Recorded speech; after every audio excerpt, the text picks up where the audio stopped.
Welcome to a celebration and an inside look at the Spring Lantern Festival, the culmination of the 15-day Lunar New Year's Festival, and one of the most beautiful events you will ever see.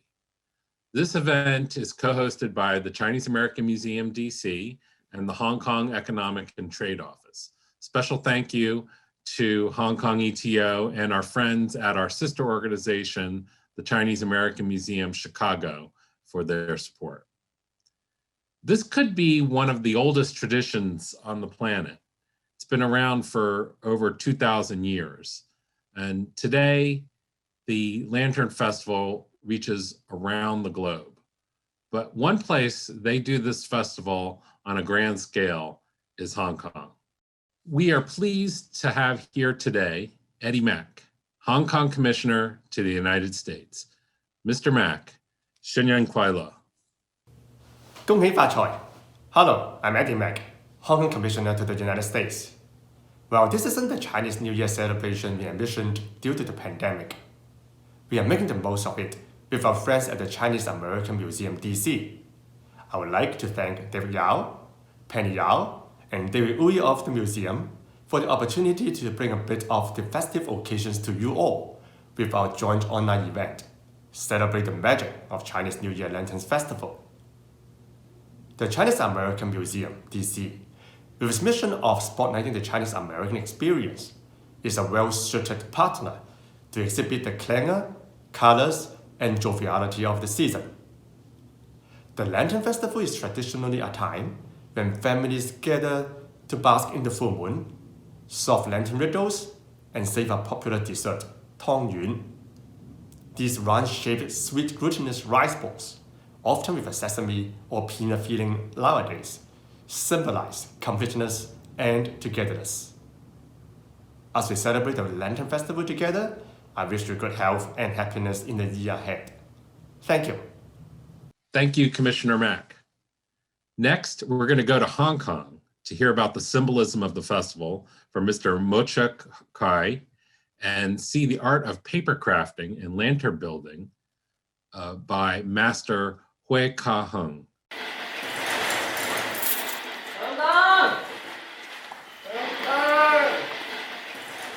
開燈就即係等於添丁，顧名思義即係生咗男丁，咁佢哋個父母或者佢哋嘅阿爺、阿嫲等等咧，會同佢組織一個咁嘅活動，就會係開燈喺祠堂嗰度通知佢哋自己嘅祖先，過往嗰一年又添咗幾多個男丁啦，即係一個宗族佢本身之間嘅一種關係。其實燈籠咧，燈籠只不過個燈罩嚟。 目的整個罩內就唔俾佢吹熄嗰啲火。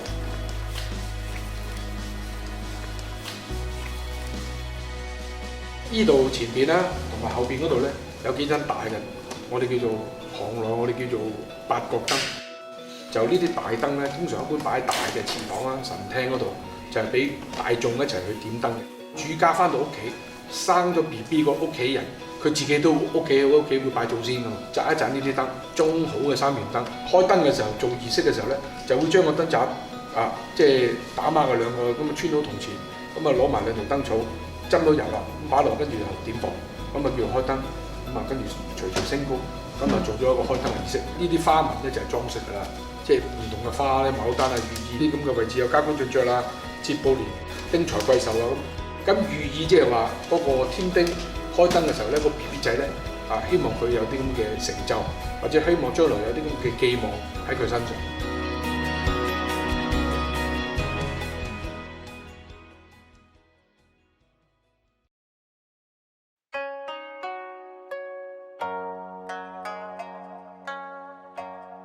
In Hong Kong, illuminated lantern displays and festive carnivals held during the Lantern Festival can be traced back to the Han Dynasty. The skills used by craftspeople for constructing elaborate and detailed lanterns have been passed down for generations. This gold dragon lantern is designed and crafted by Master Hui Ka-hung.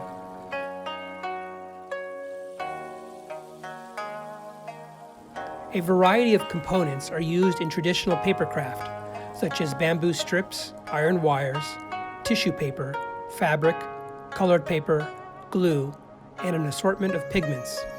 Wool balls and foil decorations often are used to create accessories.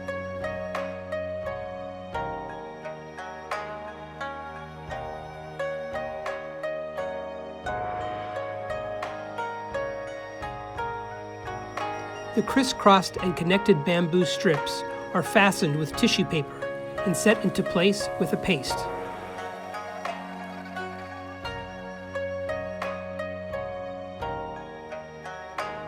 The paper craft master first conceptualizes the overall design of the lantern. They then skillfully apply their craft techniques to create the skeletal structure, employing the strength and flexibility of bamboo.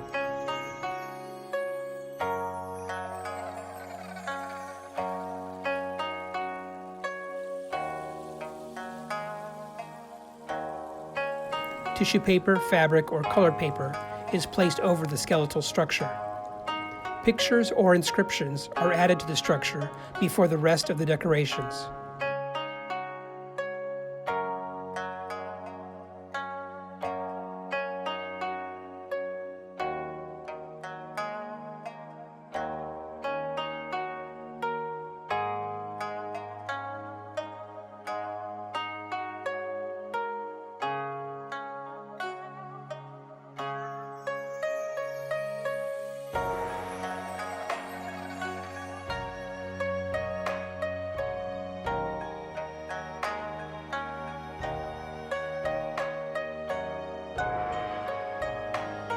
The techniques applied to produce a dragon lantern are more complicated than for other lanterns.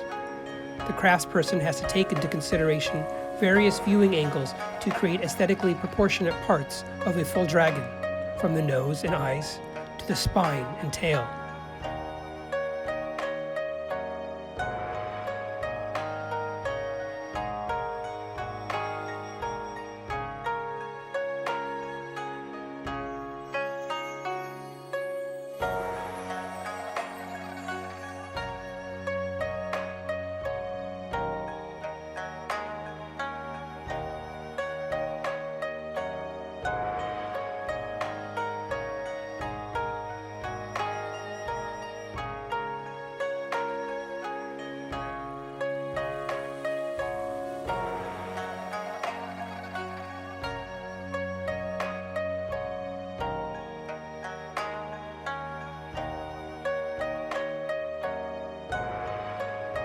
The dragon was a totem revered by the early inhabitants of the central plains of China.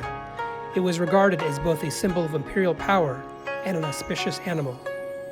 The dragon dance is an integral activity in traditional Hong Kong festive celebrations.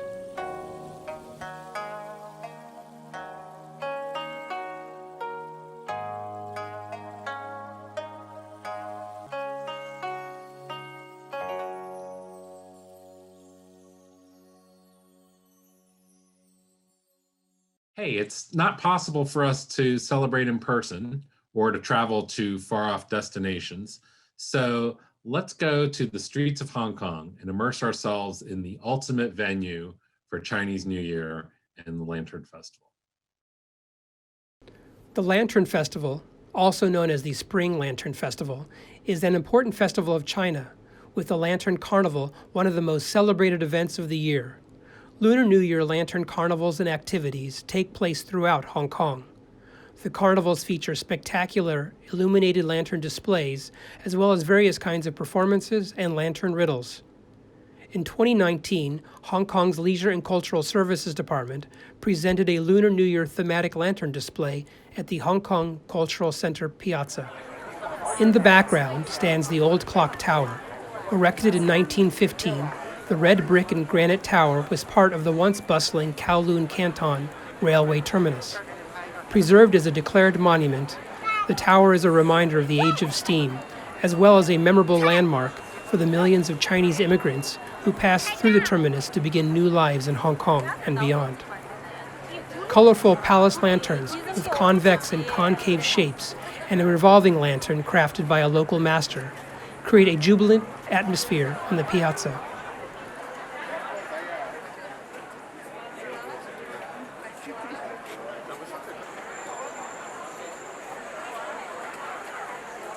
The illustrations on the lanterns are the creative work of illustrator Stella So, who was inspired by the Chinese zodiac and Hong Kong's intangible cultural heritage, such as the Mid-Autumn Festival, the Tai Hong Fire Dragon Dance, Cantonese opera, and Hong Kong-style milk tea making techniques.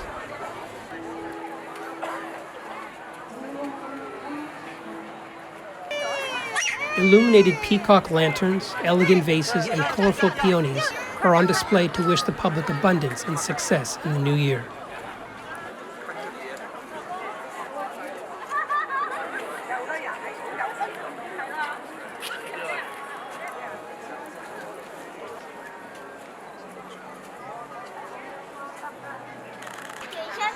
The year's Lunar New Year thematic lantern display was entitled Glittering Peacocks in Full Bloom.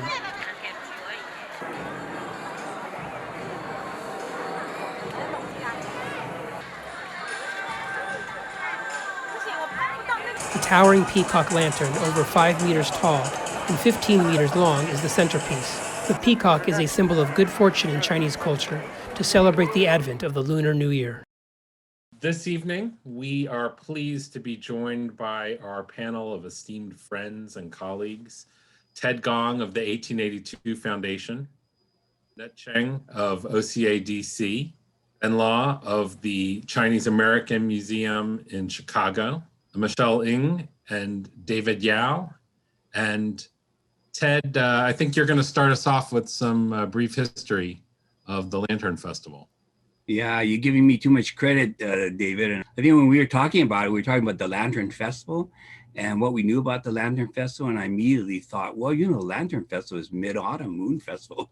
So it wasn't something that I really knew a lot about. So I asked my wife, says, what do you know about the Lantern Festival? And she's from Singapore. And I don't know, you might want to say some things. What Lantern Festival? Or Mid-Autumn?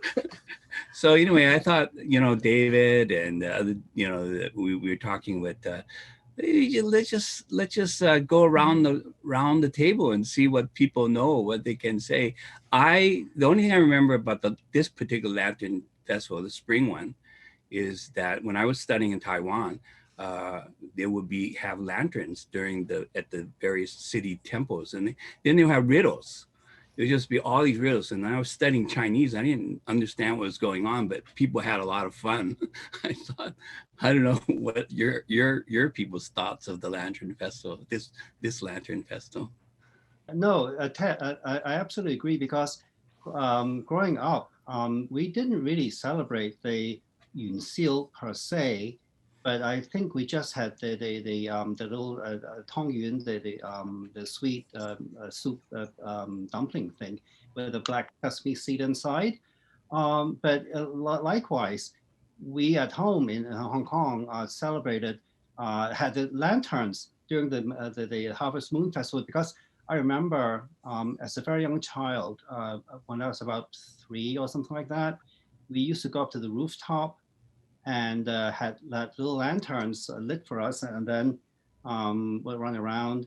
And I remember I didn't have to wear a winter coat, so it must be in the kind of warm weather time during September for the Harvest Moon Festival.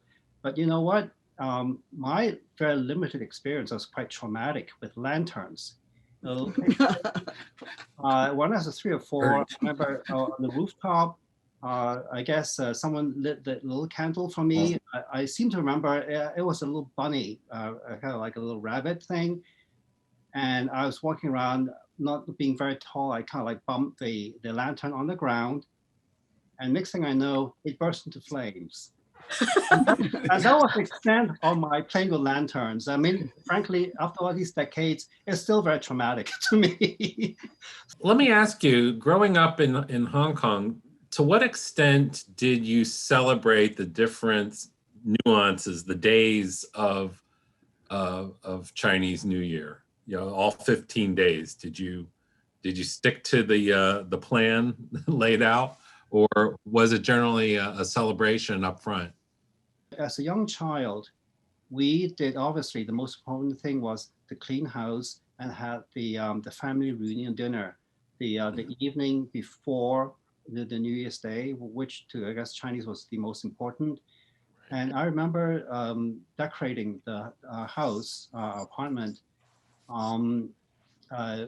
right after Christmas. We got rid of the Christmas tree, and then we actually brought in a kind of a cutting of either a plum blossom or peach blossom, and we put little red paper, like sticky tapes around the branches to make it look red and all festive. And then we also had the paper white narcissus, and we put little red paper cuttings at the base again to make it look pretty. And then we had the box of candy, the traditional things that we're supposed to eat. And come New Year Day and the 2 or 3 days afterwards, depending if it's weekend or not, then my parents' friends would come visit us, and obviously us young kids get the little red packets. Of course, it's terrific. Beyond that, I don't think we celebrated the specific days leading up to the 15th. Now that David mentioned it, definitely the flowers, the fragrance of it is definitely a memory that is quite distinct. And of course, being in Hong Kong is all about the food and yes, all the candy that was available, the round box that you have on the coffee table, and all the licey packets, of course. But you know, when we talk about Lantern Festival, I was a little bit confused as well, because this is not so celebrated in Hong Kong. And talking to my husband, who spent 8 years in Beijing, it seemed like more a mainland Chinese festival. And Lantern Festival is definitely probably one of my favorites in terms of memories, because I would remember my grandpa bringing my sister and I to the local market to pick out the lantern for the year. And paper lanterns we already had at home, but it was really picking out the electrical version where you can like push a button and the light goes on. And yeah, there were different shapes, like different robots, different animals and butterflies. So that was quite exciting. But going back to Chinese New Year, it was all about the values of family, getting together and paying respect to your elders. So we would definitely make the rounds of going to our grandparents' house and relatives. And then with friends, there's quite a bit of competition as to how much money we collected at the end of the celebrations. Yeah, sort of like Halloween, you compare how many piles of candy. Candy you get. Exactly. Yeah. And I remember some friends getting quite decadent gifts, jewelry, like gold items as well, not just the money in the red packet. So definitely happy times all around. But I just want to show you this. I have a show and tell because my wife somehow saved one of her little lanterns from way back when she was in KL, and it's one of those. That's exactly the ones I had. Clear cellophane, hand painted. It's the ones that I had in burst into flame was just these kind of like the opaque, the wrapping paper type of thing that was painted red or whatever. But this, I think I better put it back. Otherwise, if I break it, so, Don't burn it. It's so easy to burn. There's so many little things that you remember. I bet you, if you think about it, you can, especially from Hong Kong, and you always have these candies that you hand out. It's always like, on Halloween, you hand out candy corn. Right. But do you remember like white rabbit candy? And these yes. Yes, I remember. I remember those, those are kids' favorite. Yeah. So we always have these, and I just can't imagine. The white rabbit. Like a white rabbit. Annette, how about your experience? I live with my grandmother, so and my parents. So my grandmother is being a Chinese one, and she followed exactly the tradition. We celebrate from New Year's Eve till the 15 days. We have the New Year's, and we go to the families to give the envelopes and do that. And then after that, the second day is we open up the New Year's. And then the third year, and until the 7 days, it's like, okay, this is like Nin Cho Tat, meaning it's the 7 days. And then it's mostly we eat a lot. And being a child and being kids is the best thing is we get a lot of red envelopes from all the elders. But what I remember the most is the Spring Festival, where my grandmother was just saying, okay, so today is the 15th. Is the mid of the 15 is like in the midday is marks the end of the new year. So my grandmother and my mother, they fix those sticky rice ball, and inside has the sesame, is a paste or peanut butter or something, and it symbolizes like it, and it has to be round.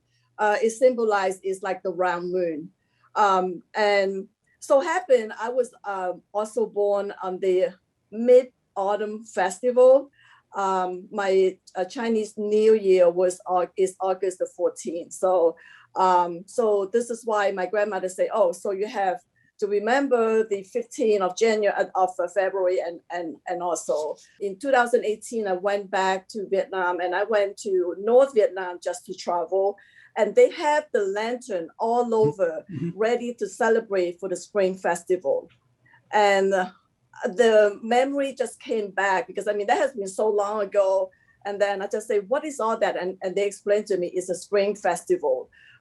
So in Vietnam, they said they also celebrate the same way as in Hong Kong. Yeah. Yeah. That's the same way I remember it. The 15th, the last day of New Year, after all the fun and stuff that you did leading up to the New Year's, and then you go through the 2 weeks, and on the 15th, it was like my mother who said, well, it's Yuan Xiaojie. And then you get the little Tong Yun, right? It's a Tong Yun. And that's all I remember of that. Right. Until I went and to I asked my grandmother, I say, what is the Spring Festival? Why do we have to eat the Tong Yun? She explained to me and my brother that is like an old tale, like a story back then.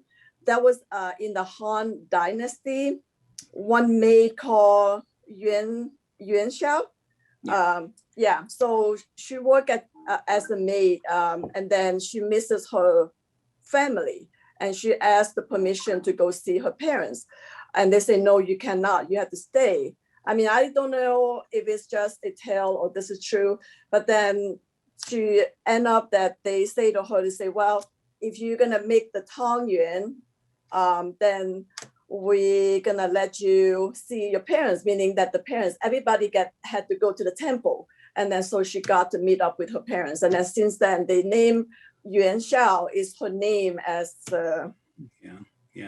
I don't know, Ben, do you remember the little Tong Yun and things of this sort? Yes, Chicago. Well, I have been here in Chicago for over 20 years. But since I came here as an adult, not a child, I still remember a little bit about the Chinese New Year. There are a number of important dates of the Chinese New Year. Like I remember the 15th day. The 15th day is the Yun Xiu, festival, is the Lantern Festival. But actually, we don't celebrate the Lantern Festival in, back in Hong Kong. But I remember my mom told me that we can only open our red envelope on the 15th of the Lunar New Year, because that day represents the end of the celebration of the Lunar New Year, so that all the kids can open it. As a kid, I want to open it as soon as I got it, right? But mom always said, no, don't open it. It will bring bad luck. You have to open it until the 15th day of the Lunar New Year. That's what I can remember. But until, when I became an adult, the Hong Kong government, I remember they organized some, lantern festival, like they put on, some very beautiful lanterns, especially in Tsim Sha Tsui, near the culture center. Right. So I have been there a number of times. That's all I can remember. We don't bring our lanterns. We just go there to look at the beautiful lanterns, all kind of shapes, like a dragon, like other animals. And of course, we have the lantern riddles for us to guess, the answers. Right. Yes, on the 15th. I think it's great, Ben, that you're sharing all these stories, because when you mention them, it comes back. But it's true that we talk about how to perpetuate the traditions, and I think the storytelling aspect is definitely very important and resonates a lot for me. And yes, talking about Tsim Sha Tsui and the lanterns, I'm like, oh, actually, I do remember that now. So thank you for helping me think back to those wonderful times. So if people are not bringing their own lanterns, who who is behind, when you were children, creating the lanterns, the local temples, or? Well, if you live in the suburb, like in the new territories, in the villages, they put on the lanterns. They have riddles because they have space. The community, can put them up. Like I mentioned, Hong Kong government invite some organizations to display their lanterns on the 15th day, at Tsim Sha Tsui. I remember as a child, I only bring my lanterns during the Mid-Autumn Festival. I even made my own, so as a child, I remember I used those bamboo strip, newspaper, crumbled paper, and glue paste to put them together. Until very lately, then we can only see those in the plastic lanterns to replace all those, handmade lanterns. In fact, there's also a movement too to come up with eco-friendly lanterns that are biodegradable and maybe don't catch things on fire. It's quite amazing to hear that most Cantonese people share the same ideals, but the people who have lived away from China, they kept those traditions much more than the people who stayed on in China, because we've lived in Taiwan, we've lived in Guangzhou. But in Singapore, we also had the same situation where we celebrated. The most important was the Lin Sa Man, and then the New Year, first day and the second day. Except that I didn't hear this from y'all, and I wonder if this was with you. For us, on the first day of New Year, we only went to the father's side. So our grandmother and the grandfather on the father's side. We never went to Papa's side, my mother's side. We always went to the father's family first. And then on the second day, then we went to my mother's family. And nobody came to visit us at that time when I was a kid, because we all went to the generation above us. But then later, as my mother got older, people came to visit us. We didn't go to temples. And so we didn't celebrate any of a lot of them on the third day of the second day, I don't even know which day, they don't eat meat on those days, right? And so that's one of the things that, did y'all do that with the father and the father's family on the first day? Well, I can remember that, on the first day of the Lunar New Year, we only visit the immediate, family side, relatives. Right. And starting on the second day, we can go visit our friends and other, relatives. Yeah, mine was the mothers on the second day. And as children, we were always so excited that you can get the lychee for the whole 2 Yeah, of course. Right? That's right. But the other thing is, because we were in Singapore, there were traditions that the Hokkien people, the Fujianmen, held that was really different from the Cantonese. Like the kinds of food they ate was different from ours. They ate leeks and we didn't, and then they put the red they're like banners, they're like cloth banners all the way from the top of the door, and the banners came down. Later, traditionally, when it became so trendy, they had all these beautiful gold letters, with red paper, and you could paste it. But in Singapore, we never had that at first, we just had the banners. So that was like red cloth. It was really big. And some people will have lanterns outside, but it was very, very, very rare. So when y'all said lanterns, it's like nobody had lanterns. However, when we were living in Guangzhou, this was in 1982, it was so popular. We were so surprised. And we said, what? Lanterns on New Year? And they had a big thing. They had like lantern floats and lanterns, and that was in Chinese New Year. But going back to the lanterns, I do remember as a child, even though we didn't play with the lanterns per se until the August moon, we did hang up the thing that goes around inside the Zao Ma Deng. That I remember at night we would turn on and watch the little clear plastic thing go around the middle, so it'll put me to sleep. But so that was fine. We always did the cleaning for the whole house before the Lunar Chinese New Year. Yeah. So, but everything has to be done by the 28th of the previous month. That is the December, Lunar December the 28th. And after that, then we have to prepare everything new. We put in like you said, the kitchen guard. We put in new, red. They write something on the red thing. Mhm. I remember my mother, clean all the stuff, and then we prepare for the new year. So it was like a paper god that you pasted on, and over the year it gets Right. right. But then on the day that you finish your cleaning, you would take that paper god off and burn him. It's like incense, you burn him up. But then you make sure that you put jam in front of his mouth, so that when he goes back to report on you, he should have sweet things to say. And then on the beginning in of the new year, you would bring in a new paper god, supposedly symbolizing him coming back, and then you paste them back onto Right. For all of us with our partial knowledge of Lantern Festival, we had plenty to say. Yeah. Well, thank you so much for Thank you for joining us. Happy New Again, Year. 恭喜發財, Happy New Year. Yeah, 新年快樂。新年快樂。 No matter where you are in the world, the Lantern Festival is yours to celebrate. When it is safe to do so, consider spending the next Chinese New Year in Hong Kong. As you can see, the Lantern Festival there is unparalleled. Here are a few websites of organizations mentioned this evening. Be sure to check out the museum's website for information about our upcoming 2021 virtual gala on March 25th. We hope that you will join us soon, and Happy New Year.